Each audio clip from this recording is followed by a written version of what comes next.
So I know not everybody plays Hoyoverse games on this channel, like I get it and I think that's understandable, but at the very same time, as much as I've been playing things like older games that they put on PS5, I'm not gonna lie, I think Zenless Zone has been pretty damn enjoyable, right? And I'm not really talking about the gameplay. See, here's the thing. When it comes down to having a story and having characters, I think dialogue is by far the most important thing you can have in your game, right? So when it comes down to it, how characters interact with the world and each other is by far the biggest and most important thing. And that is something that obviously I know through my own writing, and that's something that I obviously have seen just through the many different times we watch anime and how things are translated, and my goodness, are some things translated horribly, but still nonetheless, you get the idea of how they're supposed to feel around each other. And I'm not gonna sit here and say all translations are bad, because there has been good ones, like DxD's dub is, probably not the most cut and clean version of what it should be, but then again it gave us ghetto Konako kinda, so you know what, I'm there for it. But still nonetheless, you get the point. And by far, the dialogue and just talking conversations between characters in the world itself and any of the Hoyoverse games, the best one has been ZZZ. I'm not gonna lie, because really thinking about it, Genshin is okay, but then they go on such long tangents about how, things are. Like, any single time they talk about a problem, they have to bring in a damn proverb of just comparing something to something else and then finally getting into what actually is the thing, right? So let's say, for example, I am missing a cat because it's basically in a tree or some shit. The tree is sturdy and breeze goes through the bushes in the wind, but still, how can it be subtle like a tree if it's also bark and stiff? Like, you get it right, pause? You get it right? Like, that's how people in Genshin speak. And that's not just within one nation, that is literally within all the damn nations. They always have to compare or make some weird proverb or whatever, comparing something to something else. And it's always been like why is this a thing for Genshin? Why? Then we go to Honkai Star Rail, which I couldn't even bother to finish the damn game, mainly because everybody feels like they have a stick up they ass every single time somebody want to say something or do like the most cringiest shit. It just feels like everybody has a stick up they ass, right? Now Genshin female characters especially, they definitely feel self-righteous, but Star Rail, I feel like, in my personal opinion, overdoes it, and I just could not give two damn shits about Star Rail. I'll keep it very much a stack with you. Like, I get it, we're all heroes here, but my goodness, your way isn't completely the best and correct way, right? What if you get it wrong though, right? And that's like the whole thing, because even with Genshin, when they have like people that are self-righteous, at least they do consider a possibility of, what if I wasn't? Like Shevers, for example.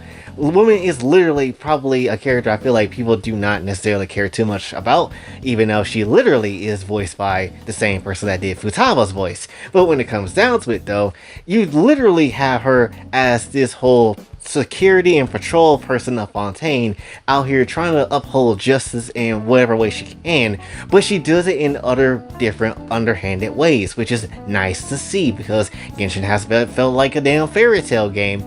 But at the very same time, with Fontaine, with all the crazy shit that's popped off with it, honestly, it's starting to show its ugly and gritty ass head a bit, right? So you have Shepherds basically go around just paying for information in the slums, or thinking about killing one of the people that she's supposed to bring in when it comes down to, a certain type of, thing she has to investigate, basically. And Shepherds was pretty damn good. In fact, I honestly kind of say that she's one of my favorite characters to kind of see and interact with, honestly. Not just because she fine as hell and has purple hair, which, that also does things, but still, nonetheless, she's just really damn good, and I just really enjoyed the hell out of her character. Really and truthfully, Fontaine is like where everything kind of stood up and kind of did its own thing for once, and not necessarily be so cut and dry. Hell, even Lamine in that damn story wasn't necessarily so cut and dry, because hell, in one quest, she ended up just leaving somebody to die to basically the mob's hands. Which, damn, I didn't think she was gonna be on some dark demon time, but apparently she can be, which is wild as hell. But the game never really questions it, which is why it kind of feels a little meaningless though. But now we're starting to get morally gray characters, and that's honestly something Genshin been needed for like a long ass period of time. But again, that's kind of how Genshin kind of operates, and even more so now.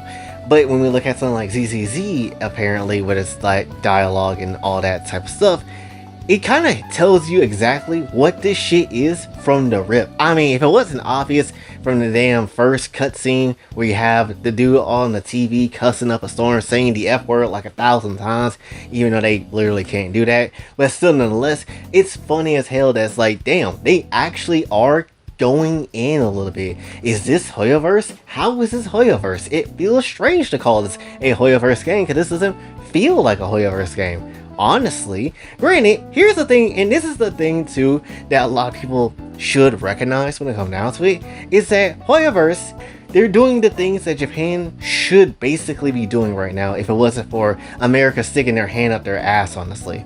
Right? That's why we're getting some good prime games from China and Singapore and Korea right now, because they ain't been tainted by US hands and Western hands, thankfully, within the entertainment industry. Because Hoyoverse got some lolly ass games. You also got, ZZZ with the mad jiggle faces of games, because my gosh, there's so much ass in this game. It's ridiculous. And just overall, just having a fun ass time playing games and just enjoying it without any type of weird agenda or any weird ass woke stuff in it. It just feels nice and refreshing to play games like that, because I'm so used to just seeing it across the damn board of every new title that basically come out. And then you can really tell they care because of the damn dialogue they have in ZZZ too. Like Ambi talking about different movies and tropes about it, how the bad guy's theme is about to come out or some shit, or Billy keep going on about the damn Starlight Nights and all that type of stuff too, right? And sure, yeah, you do have a little bit moments where characters do feel like they have a slight stick up their ass, but I feel like that's just comes with the territory of a Hoyoverse game, just to very much keep it a stack. Every game has a stick up their ass when it comes down to it. But these characters feel like they can breathe, like they can actually feel like, people in that world that truly exists, where a lot of other games don't feel like they have characters to truly be what they need to be, right? And that's just like how it is, right? For a lot of different types of shows too, especially like things like RWBY or MHA, just to kind of throw these out there, because of their fandom and how they are received by them, a lot of the time they have to change up the plans of what they are, what they do, what they're allowed to do, because of the fandom might trip balls and go crazy. And it's nice to see, again, a game that doesn't allow that to happen, and just basically just like, yeah, we're gonna just do what we want and you are here for the ride, and if not, you could just always play something else. Because I promise you, if Hoyoverse was not a Chinese company, I bet my top dollar, no WWE, but I bet my top dollar 100% that we would probably see some crazy shit from Hoyoverse if they wasn't based in China. I'm gonna be real, with how much jiggle faces they have, how much they don't necessarily mind using lolly characters here, and here, and just overall with their storytelling, they would probably go hella crazy if it wasn't for the fact they're based in China. They would probably have some risque ass outfits and just different kind of, stuff that they would probably do if it wasn't in China. So that's like the one thing that's holding them back. But even with that holding them back, they're still making the most of it. Again, ZZZ is literally just jiggles the game. So to be very real with you, they're still, while under all that nonsense, they're still cooking up some good shit. So that's like a whole nother thing that we should keep in mind. Also, another thing I will say about ZZZ that does very well with their characters more than other games, at least when it comes to their own branch of games, is that not every character feels self-righteous, which is a problem I kind of had with Genshin, and a problem I especially had with Star Rail, because in ZZZ you got people kind of just doing shit and random other things kind of for their own purposes, right? Whether it's the cutting hairs kind of just trying to make money and just relying on proxies to get them their shit together, essentially just to pay bills or whatever. Then you got Kaleda's whole construction thing, which is, it's not really self-righteous. It's more just so like, yeah, we're gonna be the best damn construction company in all a new era do. We got basically the Victoria housekeeping services, which they got their own little secrets of, and they're not really righteous. They probably aren't, to be real, especially with liking kind of knowing military shit. So, you know, there could be some shady shit there. And it just feels great to see, hey, not every character is trying to fight for justice. Of course, you got like the pub sec people like Zhuyan and Qingyi, which, you know, it's like with the police force and whatever. But they're like self-righteous because that's their group. That's kind of the point. They supposed to be. They're cops. Why wouldn't they? Granted, thick ass cops, because they gave Zhuyan and Qingyi so much ass, it's unbelievable. I think even Cloud Retainer might get pissed at that. But still, nonetheless, they gave him a lot of cake though. And still, they're like the self-righteous people because they are in that position. And again, when you look at across the board of other different characters, it just doesn't feel like everybody is self-righteous. The only other people I would say that might be that, or at least feel like that sometimes, is the proxies themselves, Phaethon, which obviously we're the main character, so of course we're gonna have that. So it's not too surprising, but it's just so good at how they carry it out, and it just feels so refreshing after getting that in Star Rail and getting that in Genshin, and it just feels like these characters can cut loose. Honestly, with how ZZZ is, this is what I wish Genshin could do in terms of like having characters and such, right? And maybe Natlan would have something like that, but still, nonetheless, it's doing that with Fontaine, and they did a kick-ass job of that, so I'm not too pissed at Genshin or anything like that. But my point is, when it comes down to this whole video, is not just the dialogue, but obviously just the games itself. After playing ZZZ for so much of, you know, like the most of the month, and just as much as I could, it's just really good to just see characters in this sort of light, right? Whether you like the gameplay or not is not necessarily what I'm basically kind of focusing on, but if you really like how characters interact, ZZZ do got it probably the best out of anybody, because they just allow these characters to just breathe instead of just, you know, trying to keep a stick up their ass or try to restrict what they can do and say, which very rarely would you see that in Genshin.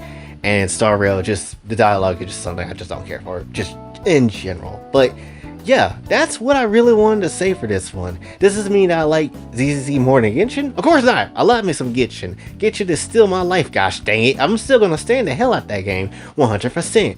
But at the very same time, I can definitely tell you that which one dialogue would I prefer and which set of characters would I like to see run around about a lot more.